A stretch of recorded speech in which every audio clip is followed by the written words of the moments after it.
2 महीने से बार बार हो रहा है कि हम लोग मिलने का टाइम लेते हैं, अब वो क्या हाँ हाँ कहते हैं और निकल जाते हैं। काम हुआ नहीं, मिलना चाहते नहीं, तो कैसे हम लोगों के साथ न्याय होगा। तो उसका खामियाजा सरकार को भुगतना पड़ जाएगा। इनकी वजह से सरकार को नुकसान होगा, मेरा ये मानना है। क्योंकि सर जो नमस्कार ईपीएस 95 पेंशन धारकों, ईपीएस 95 पेंशन बढ़ोतरी को लेकर काफ़ी बड़ी चौंकाने वाली खबर सामने आ रही है, जो कि श्रम मंत्रालय से खबर सामने आ रही है।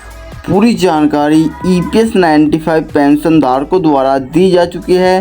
पूरी जानकारी हम आपको बताने वाले हैं कि क्या हुआ और किस प्रकार से हुआ, पूरी जानकारी देंगे। यदि आप चैनल पर नहीं है तो चैनल को सब्सक्राइब कर दें और बेल आइकन को ऑल पे प्रेस कर दें। चलिए शुरू करते हैं, जानिए इस रिपोर्ट के माध्यम से क्या हुआ श्रम मंत्रालय में। अलवर के इन्होंने पहले से ही पत्र दे रखा था, कई बार संपर्क किया था और इनसे कहा गया था कि सब लोग मिलेंगे आपसे। पर आप खुद देख रहे हैं कि हम लोगों ने मीटिंग की, हम लोग यहाँ पे ज्ञापन देने आए और श्रम मंत्री जी निकल गए। और ये पिछले 2 महीने से बार बार हो रहा है कि हम लोग मिलने का टाइम लेते हैं, अब वो क्या हाँ हाँ कहते हैं और निकल जाते हैं। काम जैसे कि आपको पता ही है कि कल एनएसी की एक बड़ी अहम बैठक हुई थी, जिसमें कि सभी ईपीएस 95 पेंशन धारक देश भर से इकट्ठा हुए थे और जो कि यह मीटिंग अपने अपने क्षेत्र में की जा रही थी और जिसमें कि उन्होंने उस रिपोर्ट को देने के लिए श्रम मंत्रालय, वित्त मंत्रालय। नमस्कार ईपीएस 95 पेंशन धारकों, आपका स्वागत है हमारे यूट्यूब चैनल टेक्निकल मोदी 2.0 में। ईपीएस 95 पेंशन धारकों ने कल एक बड़ी मीटिंग और आयोजित की गई, जिसमें कि कमांडर अशोक रावत भी शामिल हुए और शहजावत जी भी इसमें शामिल हुए। देखा जाए दोस्तों, ईपीएस 95 पेंशन धारकों ने कल जो मीटिंग आयोजित की गई उसके चलते हुए अशोक रावत जी ने कई बड़े मुद्दों पर बातचीत की और ईपीएस 95 पेंशन धारकों का हौसला बुलंद किया, जो कि एनएसी कमांडर अशोक रावत जी ने काफी हद तक बड़ा कार्य किया, जो कि कल प्रधानमंत्री नरेंद्र मोदी जी को भी एक बार फिर से पत्र लिखा गया और जो कि प्रधानमंत्री नरेंद्र मोदी जी को फिर से एक और बड़ी ईमेल की गई, जिसमें कि सभी ईपीएस 95 ने काफी हद तक बड़ा प्रयास किया। और देखा जाए दोस्तों, कमांडर अशोक रावत जी ने भी कल इस मीटिंग में ईपीएस 95 पेंशन धारकों की पेंशन बढ़ोतरी के बारे में काफी हद तक, काफी लंबे समय तक बातचीत की और जो कि उन्होंने बताया कि ईपीएफओ कार्यालय और श्रम मंत्रालय और वित्त मंत्रालय किस प्रकार से ईपीएस 95 पेंशन धारकों की पेंशन बढ़ोतरी के लिए क्या क्या कार्य कर रहा है और आचार संहिता के को मिल रहे हैं।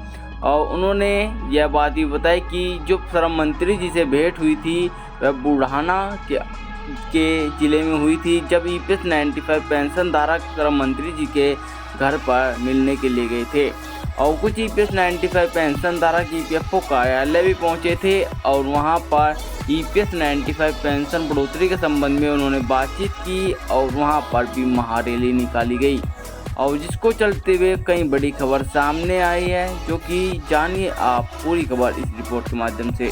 क्योंकि हम महिलाओं का भी खूब बड़ा संघर्ष है और जैसे औरंगाबाद की आशा ताई काड़े ने बोला था कि आत्मदहन करेंगे, तो हम उनके साथ हैं और ज़रूर हम भी आत्मदहन करने को तैयार है। आप श्रम मंत्री जी के ऑफिस में गए थे, काफ़ी रोष में थे, गुस्से में थे, वहाँ आप लोगों को कहा गया नाश्ता कर लो, चाय पी लो, तो आप लोगों ने पिया नहीं, क्या कारण था? क्यों पिए? जब तक वो काम नहीं करेंगे, जब तक हम उनका चाय नहीं, पानी नहीं, कुछ नहीं लेने वाले हैं। इसका आश्वासन दे रहे हैं। कितनी बार बुल्ढाना में 4 की 5 बार बिल्डा हो गया है।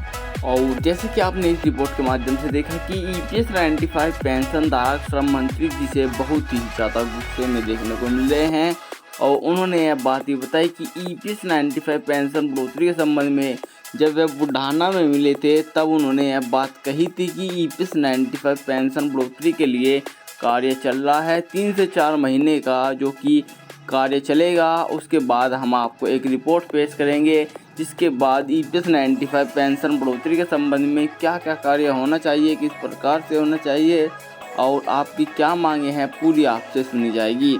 और रिपोर्ट के माध्यम से जो कि 5 से 7 महीने बीत चुके हैं और ईपीएस 95 पेंशन धारकों को पेंशन बढ़ोतरी के संबंध में आश्वासन दिया जा रहा है और फिर से ईपीएस 95 पेंशन धारकों ने यह महारैली निकाली थी और जिसके चलते हुए ईपीएस 95 पेंशन धारकों को फिर से, जैसे कि आचार संहिता लगी हुई है, उनको महारैली निकालने की परमिशन पूरी सुचारू रूप से नहीं मिली और उस महारैली के संबंध में उन्होंने करीब 5 से 7 मिनट तक वहां पर महारैली निकाली और जिसके चलते हुए फिर वे श्रम मंत्रालय पहुंचे और श्रम मंत्री जी से मिलने का प्रयास किया गया और वहां पर श्रम मंत्री जी नहीं मिले और उन्होंने यह बात बताई कि श्रम मंत्री जी कुछ समय पहले ही वहां से चले गए थे और EPS 95 पेंशन धारक वहां पर तब पहुंचे।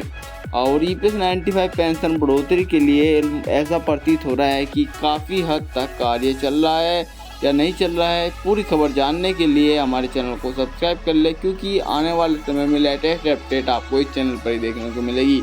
और ये जानकारी कैसी लगी कमेंट बॉक्स में बताएं। मैं मिलता हूं एक और नई और बड़ी ताज़ी खबर के साथ। जय हिंद, जय भारत।